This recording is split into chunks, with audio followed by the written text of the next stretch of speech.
তো বলছিলাম পরবর্তী ক্লাসে আমরা চ্যাপ্টার 13, 14, 15 একসাথে কভার করব। সো এখন আমরা চ্যাপ্টার 13 দিয়ে শুরু করব, সেটা হচ্ছে বায়োমাস ও জিওথার্মাল শক্তি উৎপাদন নিয়ে। ঠিক আছে, বায়োমাস এবং হচ্ছে কি জিওথার্মাল শক্তি উৎপাদন। জিওথার্মাল বলতে হচ্ছে আমাদের যে ভূপৃষ্ঠের মধ্যে যেগুলো আছে সেগুলোকে আমরা হচ্ছে হিট প্রদান করে আমরা যে জিনিস বা হিট উৎপাদন বলতে পারো জিওথার্মাল। আচ্ছা, এটা কেমনে করবো? এই প্রসেসটা হইতেছে আমাদের বহু আদি একটা প্রসেস আর কি। তো এই প্রসেসের মধ্যে হচ্ছে আমরা কি করব, বায়োমাস উৎপাদন করব। তো এটা বায়োমাস জিনিসটা হচ্ছে আসলে কি, যে সকল জৈব পদার্থগুলোকে আমরা কি করতে পারি, শক্তিতে রূপান্তর করতে পারি। জৈব পদার্থকে কি করতে পারি, শক্তিতে রূপান্তর করতে পারি।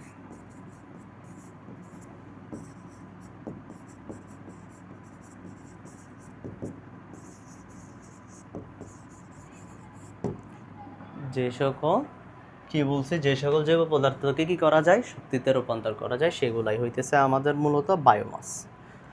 ওকে, আচ্ছা, বায়োমাস মূলত হচ্ছে কার্বন এবং হাইড্রোজেন দ্বারা গঠিত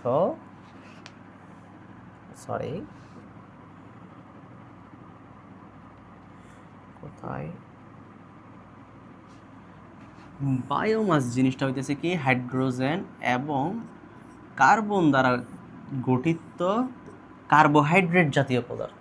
কি বলতেছি, বায়োমাস জিনিসটা হইতেছে কি হাইড্রোজেন এবং কার্বন দ্বারা গঠিত কার্বোহাইড্রেট জাতীয় পদার্থ।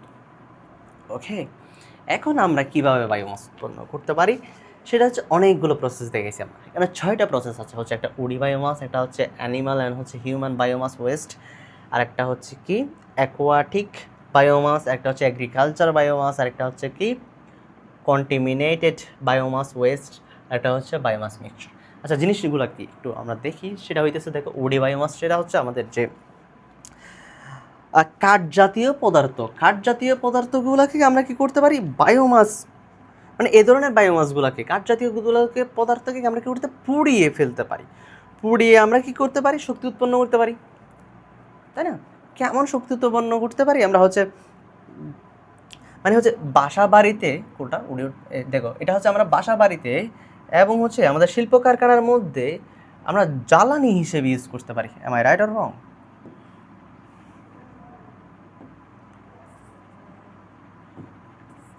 এই বায়োমাসটা, কাঠ জাতীয় এবং পদার্থগুলোকে আমরা হচ্ছে বাসা বাড়িতে এবং হইতেছে কোথায়, শিল্প কারখানার মধ্যে আমরা পুড়িয়ে কি করতে পারি, শক্তি উৎপাদন করতে পারি।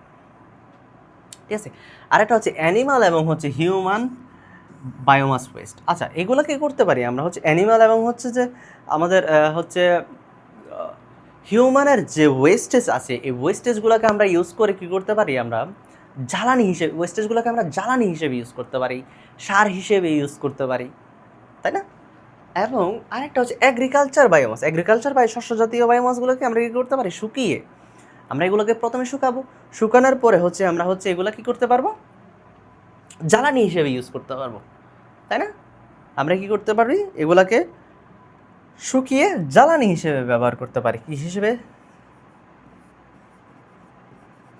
জ্বালানি হিসেবে ব্যবহার করতে পারি, তাই না? তো এই ধরনের আরও কয়টা আছে, 3-4টা আছে, এগুলো একটু দেখে নিবা। এগুলো সবগুলোকে আমরা কি করতে পারি, জ্বালানি হিসেবে ইউজ করতে পারি, সার হিসেবে ইউজ করতে পারি, বিভিন্নভাবে কাজের মধ্যে আমরা ইউজ করতে পারি। ঠিক আছে, ফুয়েল হিসেবে ইউজ করতে পারি, ঠিক আছে, তাই না? তো এই ওয়েস্টেজগুলোকে আমরা কীভাবে কী করতে পারি একটু আমরা বললাম এবং তোমরাও একটু পড়বা। ঠিক আছে, আচ্ছা, এখন হচ্ছে বায়োকেমিক্যাল কনভার্সন। মূলত কনভার্সন হচ্ছে দুইটা কনভার্সন আছে। আমরা যে যে বায়োমাস তৈরি করব এর জন্য দুইটা কনভার্সন পদ্ধতি আছে। একটা হইতেছে কি বায়োকেমিক্যাল কনভার্সন, একটা হচ্ছে ইলেকট্রোকেমিক্যাল কনভার্সন। ঠিক আছে, বায়োকেমিক্যাল কনভার্সন আবার হইতেছে কয় ধরনের, 2 ধরনের। বায়োকেমিক্যাল কনভার্সন হইতেছে কি কয় ধরনের, 2 ধরনের। আচ্ছা, এর আগে আরেকটা চ্যাপ্টার থাকার কথা, থার্মাল কনভার্সনটা চলে গেছে। আচ্ছা আচ্ছা, এটা হচ্ছে আমরা বায়োমাস, হ্যাঁ, আর এতক্ষণ কথা বললাম কি নিয়ে, বায়োমাস নিয়ে কথা বললাম। এখন হচ্ছে আমরা থার্মাল পদ্ধতি নিয়ে কথা বলবো। কথা বলবো। এই প্রক্রিয়ার মধ্যে আমরা কি করব, অক্সিজেনের উপস্থিতিতে বায়োমাসকে আমরা কি করব, পোড়াবো। ঠিক আছে, সরাসরি আমরা কিসের উপস্থিতিতে, অক্সিজেনের উপস্থিতিতে আমরা কি করব, পোড়াবে। এবং হচ্ছে বয়লার এবং ফার্নেসের উপস্থিতিতে এইগুলোকে পুড়িয়ে কি করব, আমরা তাপ উৎপাদন করব। কার উপস্থিতিতে, বয়লার ও ফার্নেসে। আশা করি এগুলো চিনার কথা। কি করব, আমরা সরাসরি অক্সিজেনের উপস্থিতিতে আমরা এই ধরনের বায়োমাসগুলোকে সরাসরি কি করব, উত্তপ্ত করব। তারপর হচ্ছে বয়লার এবং হচ্ছে ফার্নেসের উপস্থিতিতে আমরা উৎপন্ন তাপগুলাকে সরাসরি কি করব, কাজে লাগিয়ে বাষ্প উৎপাদন করব। কি উৎপাদন করব, বাষ্প উৎপাদন করব। এই উৎপন্ন বাষ্প দিয়ে আমরা কি করব, টারবাইন ঘোরাবো। টারবাইন ঘুরিয়ে আমরা কি করব, বিদ্যুৎ উৎপাদন করব। ঠিক আছে, এটা হচ্ছে সরাসরি অক্সিজেনের উপস্থিতিতে। এবং পাইরোলাইসিস পদ্ধতিটা হচ্ছে স্বল্প অক্সিজেনের উপস্থিতিতে, স্বল্প অক্সিজেনের উপস্থিতিতে এবং হইতেছে কত ডিগ্রি সেলসিয়াস, 450 ডিগ্রি সেলসিয়াস তাপমাত্রার মধ্যে আমরা কি করব, পোড়াবো। এখন অক্সিজেনের উপস্থিতি যেহেতু কম,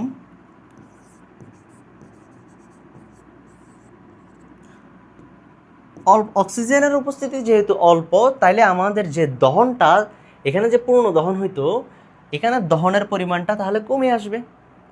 দহনের পরিমাণটা যখন কমে আসবে, তখন এখানে দুইটা জিনিস উৎপন্ন হবে। একটা হইতেছে কি, একটা হচ্ছে তরল ফুয়েল,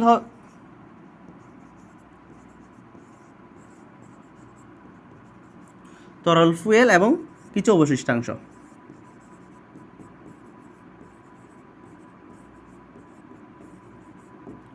তরল ফুয়েল এবং কি হবে, কিছু অবশিষ্টাংশ উৎপন্ন হবে। এই তরল ফুয়েল এবং হচ্ছে অবশিষ্টাংশ যে পদার্থগুলো উৎপন্ন হবে, এই জিনিসটারে বলা, অক্সিজেনের অনুপস্থিতিতে একদম উপস্থিত হবে না, একদম কোনো অক্সিজেন ছাড়া কি করব, আমরা 200 থেকে 300 ডিগ্রি সেলসিয়াস তাপমাত্রার মধ্যে আমরা কি করব,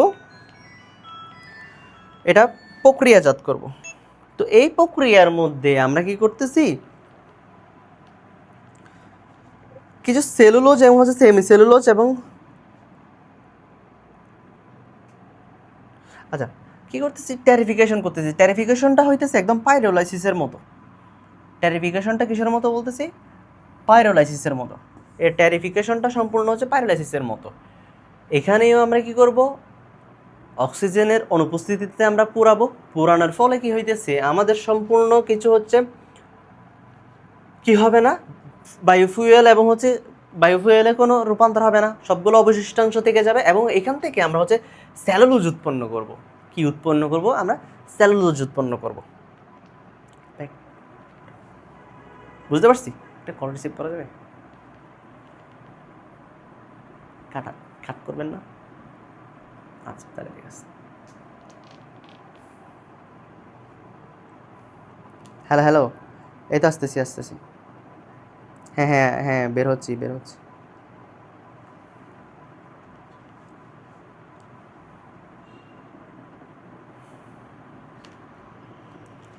ওকে, কি বলছি, আমরা অক্সিজেনের অনুপস্থিতিতে আমরা কি করব, 200 থেকে 300 ডিগ্রি সেলসিয়াস তাপমাত্রার মধ্যে আমরা পোড়াবো। পোড়ানোর ফলে কি হইতেছে, বায়োমাস হইতে সম্পূর্ণ ধরনের পানি কি হয়ে যাচ্ছে, সরে যাচ্ছে। পানি সরে যাওয়ার পরে সেলুলোজ, সেমি সেলুলোজ এবং হচ্ছে লিগনিস কি হয়ে যেতেছে, লিগনিস, সেলুলোজ, ও শিট,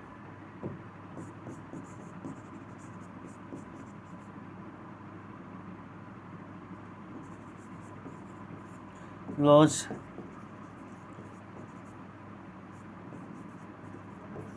লিগনিস কি করতেছি, আমরা ডিকম্পোজ করতেছি। এর ডিকম্পোজের ফলে আমাদের কি হইতেছে, জ্বালানি সৃষ্টি হইতেছে।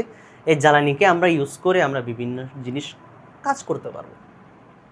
আচ্ছা, এরপরে হইতেছে আমাদের বায়োকেমিক্যাল কনভার্সন।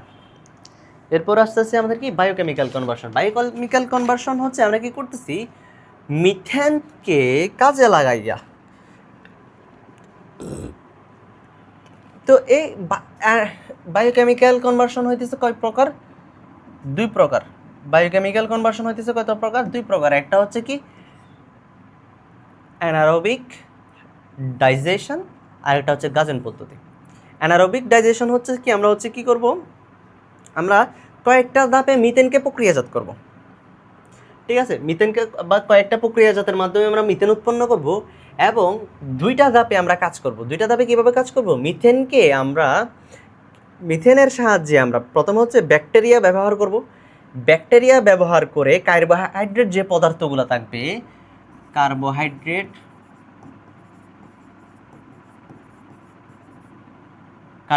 যে পদার্থগুলো থাকবে সেগুলোকে হচ্ছে ব্যাকটেরিয়ার মাধ্যমে সুগার হচ্ছে অ্যামিনো অ্যাসিড উৎপাদন করব। এটা হচ্ছে আমাদের প্রথম কাজ। আমরা কি করতেছি? প্রথমে হইতেছে মিথেন উৎপন্ন করব, তারপর প্রথমত হইতেছে কি করতেছি, ব্যাকটেরিয়াকে ব্যবহার করে আমরা কার্বোহাইড্রেট পদার্থগুলোকে হাইড্রোলাইসিস প্রক্রিয়ার মাধ্যমে কি করতেছি, ভেঙে সুগার ও কি করতেছি, অ্যামিনো অ্যাসিড তৈরি করতেছি। সুগার ও কি করতেছি, অ্যামিনো অ্যাসিড তৈরি করতেছি। দ্বিতীয় ধাপে আমরা হচ্ছে ব্যাকটেরিয়াকে আবার কাজে লাগাবো। ব্যাকটেরিয়াকে কাজে লাগাইয়া সুগার ও অ্যামিনো অ্যাসিড থেকে আমরা তৈরি করব হচ্ছে কার্বন ডাইঅক্সাইড, হাইড্রোজেন এবং হচ্ছে অ্যামোনিয়া এবং অর্গানিক অ্যাসিড। বুঝতে পারছি? প্রথম ধাপে আমরা কি করব, সুগার, ব্যাকটেরিয়াকে কাজে লাগিয়ে কার্বোহাইড্রেট পদার্থগুলোকে কি করব, সুগার এবং হচ্ছে অ্যামিনো অ্যাসিড উৎপাদন করব। দ্বিতীয় ধাপে আবার হচ্ছে আমরা ব্যাকটেরিয়াকে কাজে লাগাইয়া সুগার ও অ্যামিনো অ্যাসিড থেকে কার্বন ডাইঅক্সাইড, হাইড্রোজেন এবং হচ্ছে অ্যামোনিয়া ও হচ্ছে অর্গানিক অ্যাসিড উৎপাদন করব। ঠিক আছে? এইগুলার হতে আমরা কি করব, সর্বশেষে কিছু ব্যাকটেরিয়া হচ্ছে কি করবে, মিথেন এবং হচ্ছে কিছু ব্যাকটেরিয়া সর্বশেষে অ্যান্ড ব্যাকটেরিয়াগুলা মিথেন এবং হচ্ছে কি তৈরি করবে, কার্বন ডাইঅক্সাইড তৈরি করবে। মিথেনগুলা হচ্ছে কি তৈরি করবে, কার্বন ডাইঅক্সাইড তৈরি করবে। এই কার্বন ডাইঅক্সাইড হইতেই হচ্ছে, বুঝতে পারছি, এবং তাদেরকে কি করব, আমরা জমির জন্য সার হিসেবে ইউজ করব। এই মিথেনকে আমরা কি করব, জমির জন্য সার হিসেবে ইউজ করব। বুঝতে পারছি মিথেন কেন উৎপাদন করছি? এরপর হচ্ছে আমাদের গাজন পদ্ধতি। গাজন পদ্ধতি জিনিসটা হইতেছে কি, আমরা কি করব, কার্বোহাইড্রেট পদার্থগুলোকে ক্ষেত্রে কি করব,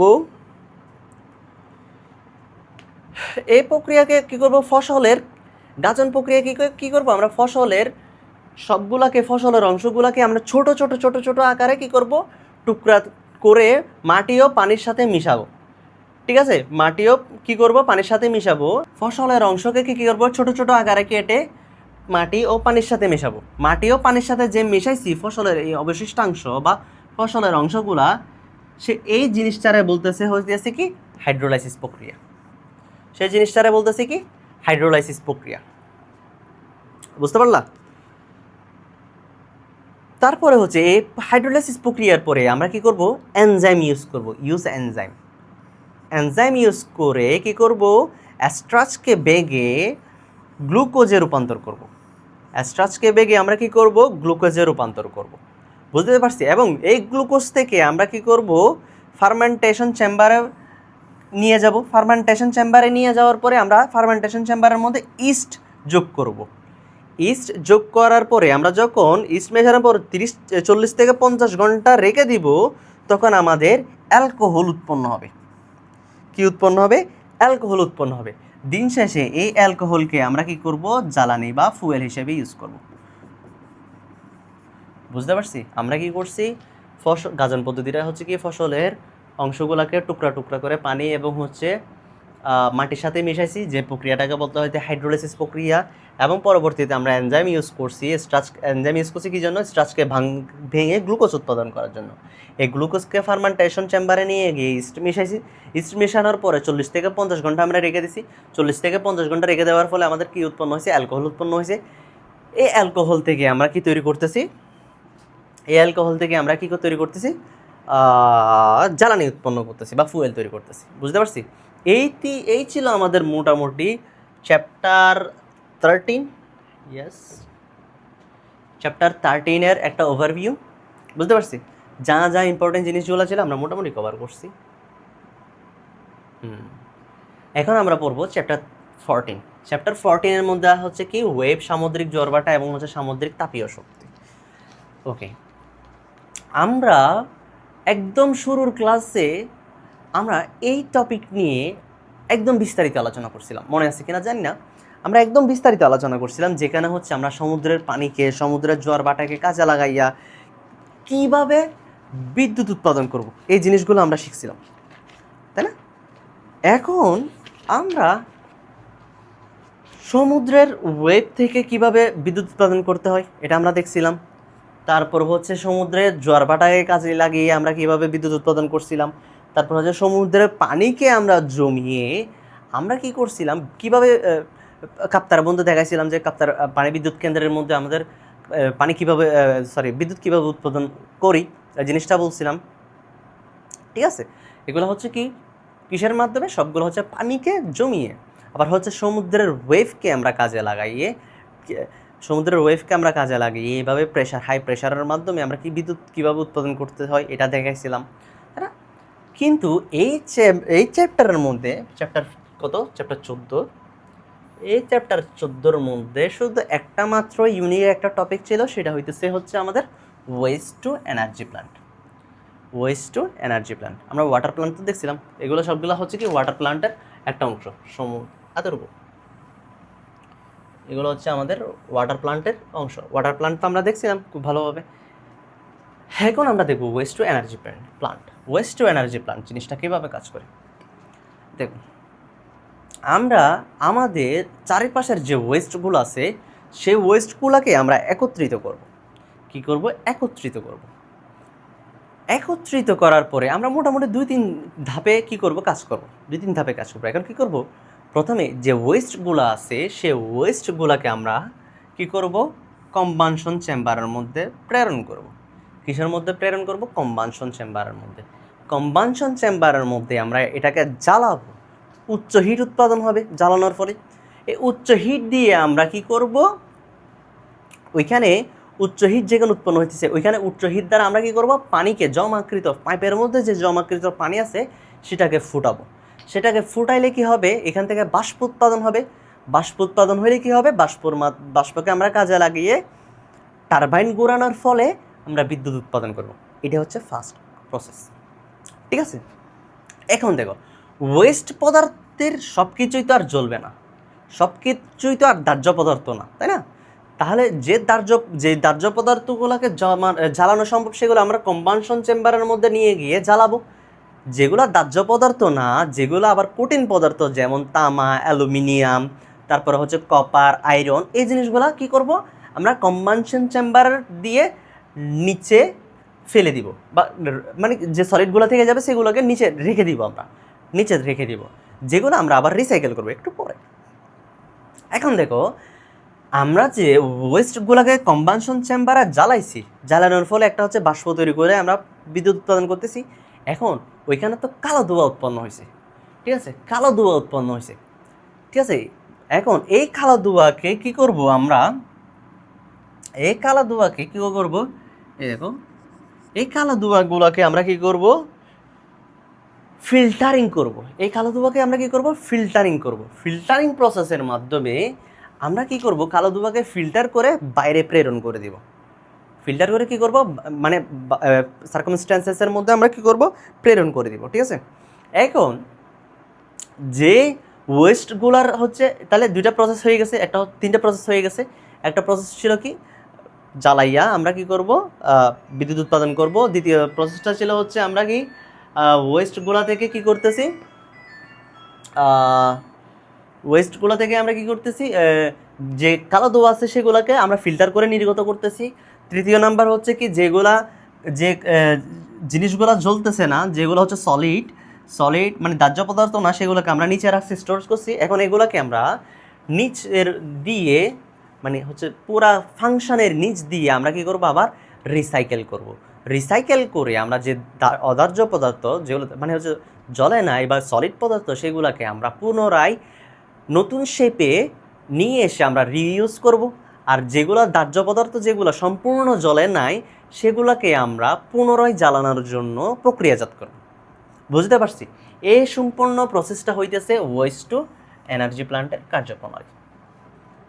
আশা করি বুঝতে পারছো। আমি খুব ডিটেলসে সব কিছু ধরে ধরে বোঝানোর চেষ্টা করছি। অ্যান্ড দেন আসে আমাদের চ্যাপ্টার 15। চ্যাপ্টার 15 আছে বিদ্যুৎ শক্তির কর্তৃপক্ষ। আচ্ছা, এখানে মূলত কাজ হয়েছে বিদ্যুৎ শক্তি উৎপাদনের কর্তৃপক্ষ বলতে পিডিবি, টেস্কো, নেস্কো, তারপর হচ্ছে এনডাব্লিউ, পিজিসিএল, এগুলো নিয়ে কাজ করছে, কথা বলছে। তোমাদের যদি তোমরা চাকরির বাজার সম্পর্কে জানতে চাও, চাকরির বাজারে যাইতে চাও, কোন বিদ্যুৎ কেন্দ্রগুলো কিভাবে কাজ করে, কী জন্য কাজ করে, কার জন্য কাজ করে, পিজিসিবি কিভাবে কাজ করে, ডিপিডিসি কিভাবে কাজ করে, পিডিবিজি কিভাবে কাজ করছে, এই জিনিসগুলো যদি জানতে চাও তাহলে অবশ্যই চ্যাপ্টারটা পড়তে পারো। কিন্তু তোমাদের পরীক্ষার জন্য এই চ্যাপ্টারটা লেস ইম্পর্টেন্ট। মানে আমি লেস ইম্পর্টেন্ট বলতে বুঝেছি এই চ্যাপ্টারতে কোয়েশ্চেন করার মতো আসলে কিছুই নাই, বুঝতে পারছি। আবার কোয়েশ্চেন করার জন্য যদি স্যাররা যদি কোয়েশ্চেন করার মন মানসিকতা থাকে তাহলে সবচেয়ে ইম্পর্টেন্ট অধ্যায়গুলোর মধ্যে এটা হচ্ছে সবচেয়ে ভেরি ইম্পর্টেন্ট। অনেক থিওরি, গাদা থিওরি আছে, এই গাদা থিওরি তোমাদেরকে দিয়ে দিতে পারে। বাট আমি তোমাদেরকে সাজেস্ট করব তোমরা জাস্ট একটু ওভারভিউটা একটু দেখবা।